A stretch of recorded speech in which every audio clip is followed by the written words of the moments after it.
বন্ধুটাকে তো মানুষ করতে পারলেন না। 2 ঘন্টা ধরে আমাকে দাঁড়া করে রাখছে। আপনারা কিছু বলতে পারেন না? ভাবি 110 ডিগ্রি গরম এই, করতে পেরেছি। তুই ফিসফিস কর কেন?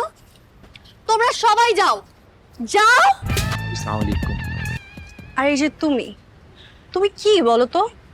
তোমার জন্য আমি 2 ঘন্টা শপিং মলে দাঁড়াইছিলাম, আর একটু হলো ওরা আমাকে দিয়ে ঝাড়ু দেয়। তোমার কি আমাকে পাগল মনে হয়? তোমার কাছে কি আমার কোনো গুরুত্ব নাই? এই আমি তোমাকে পাগলের মতো ভালোবাসি। তোমাকে না দেখে আমি এক মুহূর্ত থাকতে পারি। তুমি এটা কোনোদিনও বুঝবা না সাগর। তোমার